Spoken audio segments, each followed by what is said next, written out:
আজকে আমরা শিখবো ফ্র্যাকশন টু পার্সেন্টেজ, কী করে ফ্র্যাকশন থেকে পার্সেন্টেজে যেতে হয়। ফ্র্যাকশনটাকে 100 দিয়ে গুণ করলে সেটা পার্সেন্টেজে কনভার্ট হয়ে যায়। যেমন ধরো যে কোনো একটা সংখ্যা নিই, একটা ইজি একটা নাম্বার নিই, দেখো 1/2। এটা একটা ফ্র্যাকশন, অর্থাৎ এর ওপরে যেটা রয়েছে সেটাকে আমরা বলি লব আর নিচেরটাকে আমরা হর বলি। তো লব আর হর মিলেই আমাদের ভগ্নাংশ হয়, অর্থাৎ ফ্র্যাকশন হয়। তো 1/2 হচ্ছে ফ্র্যাকশন। এটাকে যদি আমি 100 দিয়ে গুণ করি তাহলে এটা কী হবে, দেখো কাটাকাটি করো 2 দিয়ে, 2 5 যা 10, 0, অর্থাৎ এটা চলে আসলো কত পার্সেন্টেজে, 50%। তাহলে 1/2 হচ্ছে আমাদের ফ্র্যাকশন, তাকে আমরা যদি 100 দিয়ে গুণ করি তাহলে আসে 50%। সেম একই টেকনিকে আমরা যদি 1/3 এটা বের করি, এর পার্সেন্টেজ কত, এটাকে 100 দিয়ে গুণ করো, তাহলে এটা কত আসলো 100/3।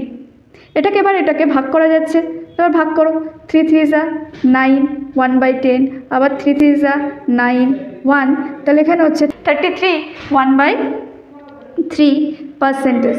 এটাকে যদি আমি ডেসিমেলে বলি তাহলে হবে 33.33%।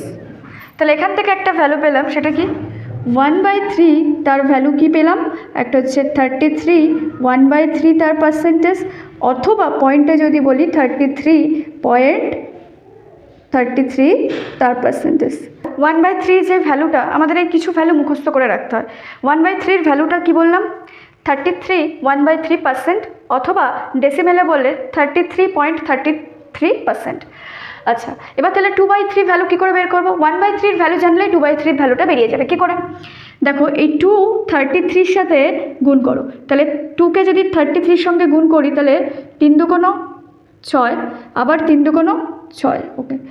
এই 2 এর সঙ্গে ওপরের 1 গুণ হয়ে যাবে, তাহলে 2 1 2/3, তাহলে 2/3 ভ্যালু পেয়ে গেলাম 66, 2/3%। একইভাবে পয়েন্টে যদি ভ্যালু দিয়ে দেয় তাহলে পয়েন্টটা আরও ইজি হয়ে যাবে, এই 2কে পুরোটাকে দিয়ে গুণ করে দাও, তাহলে কত হচ্ছে, লাস্টের থেকে যদি করি 3 2 6, 3 2 6 পয়েন্ট, 3 2 6, 3 2 6, অর্থাৎ 66.66%।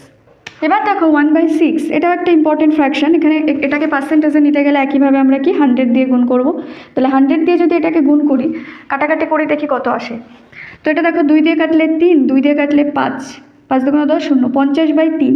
50কে 3 দিয়ে যদি ভাগ করি তাহলে আসে 16, 2/3। ভাগ করে তোমরা দেখে নেবে, এটা 16, 2/3%। এটাকে যদি আমি ডেসিমেলে লিখি তাহলে কীভাবে লিখবো, 16.66%। ওকে, সেম টেকনিকে যদি আমি বলি 5/6 এর ভ্যালু কত, তাহলে কি করব, মাথায় আনতে হবে 1/6 এর ভ্যালুটা।